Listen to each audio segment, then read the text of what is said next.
Bismillahirrahmanirrahim.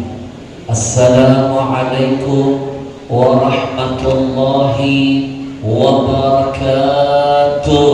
Waalaikumsalam warahmatullahi wabarakatuh. Innal hamdalillah wassalatu wassalamu ala rasulillah wa ala alihi wa sahbihi wa man wala wala haula wala quwwa illa billah. Yang pertama dan selalu saya utamakan dimanapun saya berada, izinkan saya, manusia yang banyak dosa ini, yang miskin ilmu ini, yang gak punya apa-apa ini, untuk selalu melatih diri saya dan mengajarkan kepada seluruh para jamaah untuk senantiasa lebih dulu memuliakan para guru, para alim ulama, para syekh, para habaib yang hadir hari ini di tengah-tengah kita. Saya titipkan pesan cinta pertama untuk semua para jamaah, mau siapapun yang hadir di dalam majelis taklim kita, mau dia presiden mau dia menteri mau dia gubernur mau dia bupati, kok jadi begini, mau dia wali kota, yang ceramah siapa? Siapapun pejabatnya, apapun pangkatnya, saya mohon jangan dulu disebut namanya, jangan dulu dimuliakan mereka semuanya sebelum kita memuliakan ulama, karena ulama lebih terhormat ketimbang pejabat. Takbir! Seorang ulama lebih mulia daripada 1000 ahli ibadah. Kalau 1000 ahli ibadah saja kalah kemuliaannya dengan seorang ulama, apalagi 1000 pejabat. Betul? Betul. Baru diajarin Habib bahasa sini. Kalau presiden hari ini meninggal dunia, besok rebutan orang mau langsung jadi penggantinya. Betul? Betul. Tapi kalau ini hari ulama-ulama kita wafat meninggalkan kita, saya pastikan 10 tahun, 20 tahun, 30 tahun ke depan belum jaminan ada yang bisa menggantikan mereka. Betul? Betul. Betul. Ayo, dulu di Kalimantan Selatan ada ulama karismatik, namanya Guru Jai. Dulu di Tasikmalaya ada ulama karismatik, namanya Abah Anom. Dulu di Solo ada Habib Anis Al-Habsyi. Dulu di Jakarta kita punya Habib Munzil Al-Mustawa, Kiai Haji Zainuddin MZ, sahabat saya Ustaz Jeffrey Al-Bukhari, Kiai Haji Muhammad Arifin Ilham. Yang terakhir kita kehilangan Syekh Ali Jamil, Ustaz Tengku Zulkarnain. Dulu di Palu kita punya guru tua. Saya yakin di Aceh banyak para tokoh-tokoh ulama yang lebih dulu meninggalkan kita. 10 tahun ke depan belum jaminan ada yang bisa menggantikan mereka. Maka jangan bosan-bosan, hantarkan doa untuk semua ulama-ulama kita yang masih hidup, wabil khusus untuk para habaib yang hari ini hadir di tengah-tengah kita. Habaibuna wa ahibbaina kiram, mohon maaf saya tidak bisa menyebut satu persatu. Wabil khusus untuk guru kita, ad-da'i ilallah, al-mujahid fi qawlihi wa fi'lihi, Al-Habib Ali bin Hasan Al-Habsyi. Kita doakan semua guru-guru Habib Ali bin Hasan Al-Abtas. Marah Al-Abtas nanti. Kita doakan semua guru-guru kita, semoga Allah sehatkan badannya, panjangkan umurnya, kuatkan imannya, dijaga Allah semangat istiqamahnya, dijauhkan Allah dari berbagai macam fitnah dunia. Amin ya rabbal Amin. Bapak Ibu yang dimuliakan Allah, buat guru-guru kita yang sudah wafat, jangan lupa jasa kebaikan mereka semua.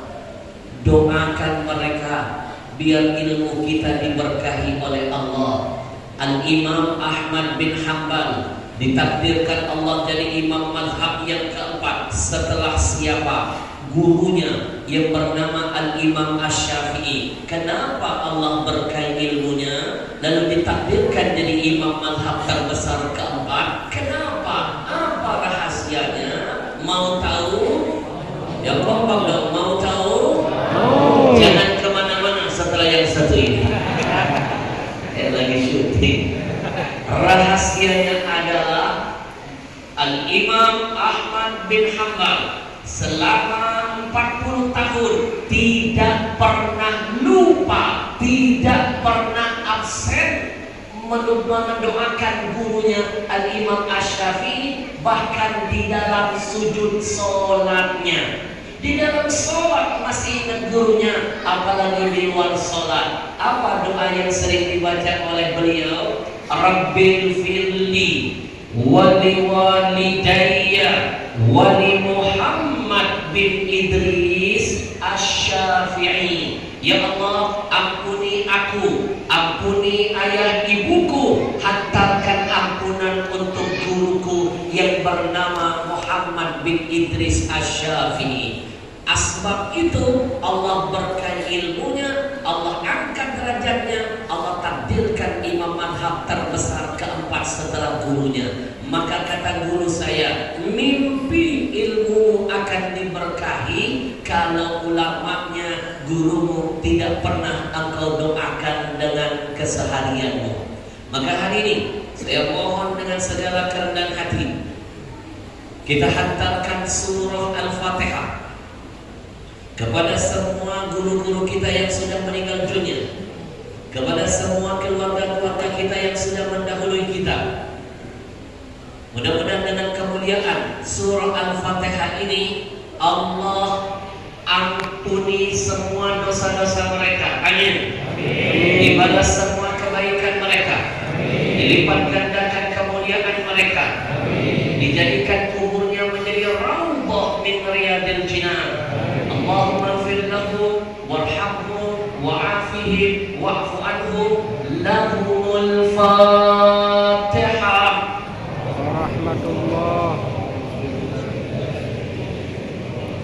Bismillahirrahmanirrahim. Alhamdulillahirabbil alamin arrahmanir rahim.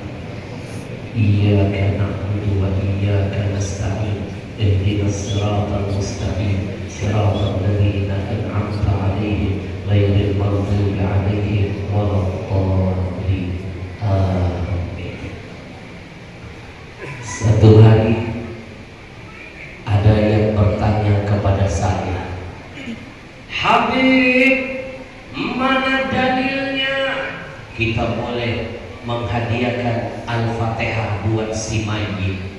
Mana dalilnya? Sebab di luar sana ada sekelompok aliran, mereka berkata bid'ah, bid'ah, bid'ah. Yang baca masuk neraka, yang mimpin neraka paling dalam. Bid'ah, dikit-dikit bid'ah, dikit-dikit bid'ah. Tidak pernah ada di zaman Nabi. Nabi tidak pernah melakukannya. Kalau nggak mau ngamalin, silakan Anda pegang dalil Anda, tapi jangan jadi penghalang bagi kami mengamalkan dalil yang lain. Betul? Betul. Betul. Siapa bilang Al-Fatihah nggak sampai buat mayit? Siapa bilang Al-Fatihah nggak boleh dibacakan buat mayit? Nanti saya hadirkan hadisnya, dalilnya Nabi setelah pesan yang satu ini. Sallallahu ala Muhammad, sallallahu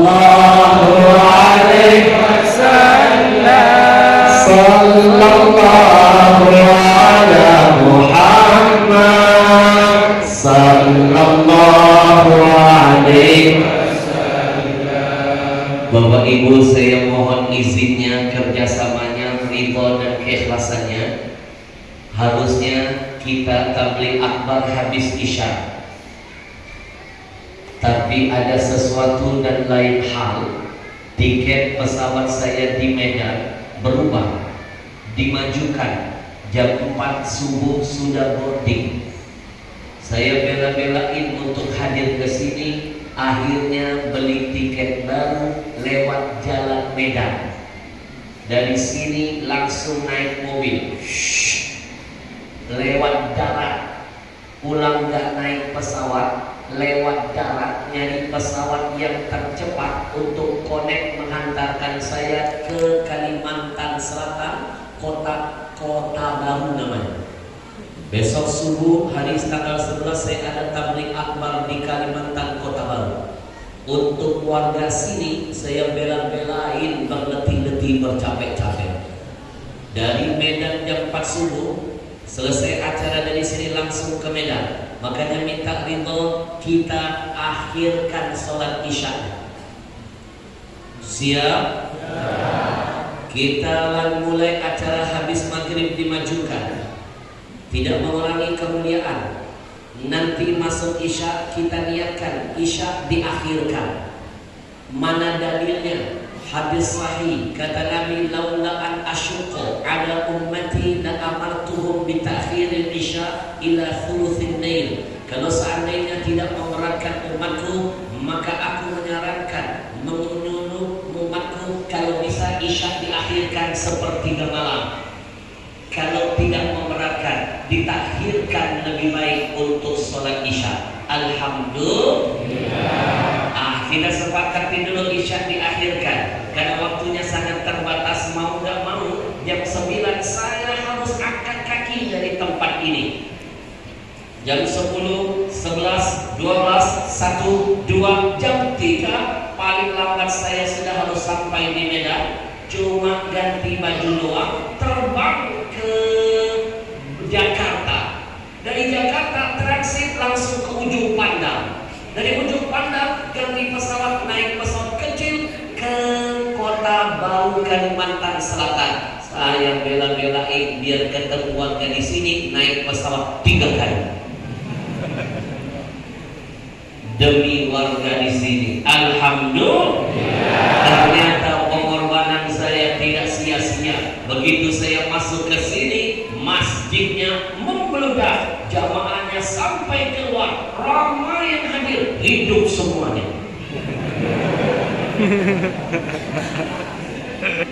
Pengorbanan saya tidak sia-sia. Alhamdulillah. Saya bela-belain hadir ke sini. Alhamdulillah. Bapak Ibu, mudah-mudahan ini menjadi asbab turunnya berkah dari Allah buat kampung kita. Amin. Ya Rabbal. Bonus pertama saya hadiahkan buat yang sudah mengorbankan acara dunia, memenuhi panggilan Allah, menjadi tamu Allah dan jadi tamu Rasulullah malam ini, duduk di taman surga, keluar dari masjid ini, semua akan dapat kemuliaan dari Allah. Apa kemuliaannya? Semuanya keluar dari masjid dikasih Allah pahala tanpa capek dan susah payah, tanpa keluar modal sedikit pun, semuanya dapat pahala bagaikan sudah menunaikan ibadah haji yang diterima. Amin. Yang ngomong bukan saya loh, yang janji Rasulullah lewat hadis sahihnya. Gara-gara corona haji 2 tahun ditiadakan, umroh saja ditunda, tapi malam ini kita dijamin dapat haji yang murah meriah, nggak pakai biaya. Mana dalilnya? Dengarkan hadis Nabi yang sahih yang satu ini. Man ghada ilal masjid, kata Nabi, barang siapa yang melangkahkan kaki masuk ke dalam masjid, berarti yang gak masuk gak termasuk. Mohon maaf yang di luar, dia masuk. Kesian dan nanti gak dapat jatah. Siapa yang melangkahkan kaki masuk ke dalam masjid, La yuridu, kata Nabi, dia enggak punya niat lain illa kecuali ayyata'allama khairan aw ya'lamahu. Riwayat kedua, aw yu'allimahu, dia enggak punya niat lain kecuali dia mantapkan dalam hatinya, ya Allah, aku ingin mempelajari ilmu, aku ingin mengajarkan ilmu. Yang ceramah saya, yang mendengarkan ceramah kita, yang mengajar dan yang belajar, kita semua dapat jaminan dari Rasul. Apa jaminannya? Karena lahu ka'ajri hajin, bagi mereka, kata Nabi, akan mendapatkan pahala bagaikan sudah menunaikan ibadah haji. Taman hijjatuhu, dijamin Nabi, hajinya nilainya sempurna, atau dengan kata lain, haji yang mabrur, haji yang makbul. Alhamdulillah. Labbaik Allahumma labbaik, labbaik la syarika laka labbaik, innal hamda wan ni'mata laka wal mulk la syarika lak. Bapak Ibu, nggak perlu ngeluarin biaya ratusan juta, nggak perlu ngantri puluhan tahun lamanya dapat kota, nggak perlu puluhan hari meninggalkan keluarga, nggak perlu pergi jauh-jauh ke Saudi Arabia. Setiap ada pengajian di masjid, luangkan waktu, langkahkan kaki, mantapkan niat, ingin menuntut ilmu Allah, ingin mengajarkan ilmu Allah, maka Bapak Ibu setiap hari, setiap minggu, setiap bulan bisa dapat haji yang mabrur dan sempurna. Saya pastikan yang pergi ke Saudi Arabia, walaupun keluar uang banyak menunaikan haji, belum tentu hajinya diterima. Kata guru saya, tiap tahun yang berangkat makin bertambah, tapi setiap tahun yang dapat titel haji mabrur makin langka. Kualitas meningkat, kualitas makin menurun. Betul? Malam ini kita dapat pahala haji. Alhamdulillah. Sallallahu ala Muhammad, sallallahu alaihi wasallam, sallallahu ala Muhammad, sallallahu alaihi wasallam. Singkat pada episode berikutnya.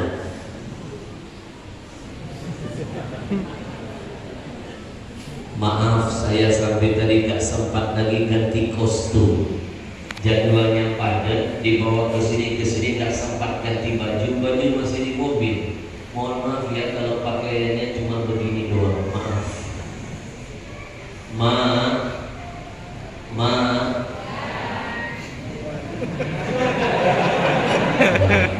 Kayaknya ada yang asing saya dengar jawab.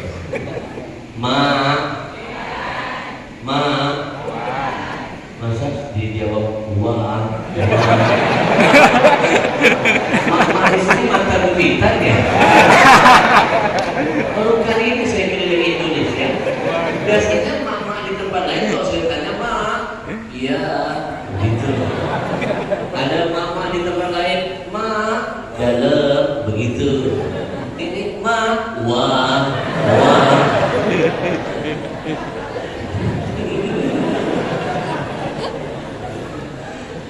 Bapak Ibu, saya ingin berterima kasih secara khusus kepada Habib Ali bin Hasan Al-Attas, wasilah beliau, walaupun mendadak saya dibawa sampai ke sini. Saya titipkan buat semua jamaah, bersyukur antum dititipkan Allah, dititipkan oleh Rasulullah seorang anak muda usianya, mantap ilmunya, manfaatkan beliau. Belajar, ambil ilmunya, gali pemahamannya. Orang kita ini kalau dulu masih sehat, masih hidup, malas ngambil berkah. Udah mati baru nyium batu nisan. Ngaku-ngaku jadi muridnya, masih hidup nggak mau berguru dengannya. Itu namanya bangai.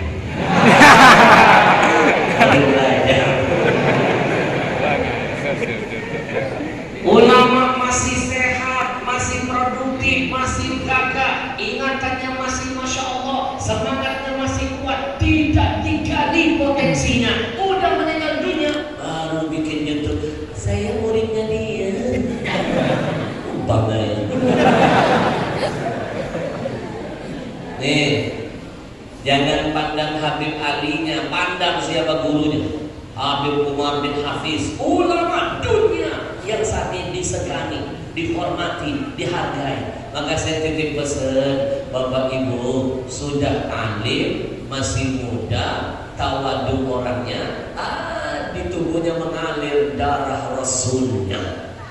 Bapak Ibu, cintai beliau, muliakan beliau. Saya titipkan syair dari seorang ulama di zaman itu berkata, faza kan bihubbi ahlil kahfi. Allah bisa dijamin sukses oleh Allah, bahagia nanti mendapatkan kemuliaan di surga, karena anjing itu cuma punya cinta kepada siapa? Ashabul kahfi, majikannya. Faqad ashqa bihubbi alin nabi.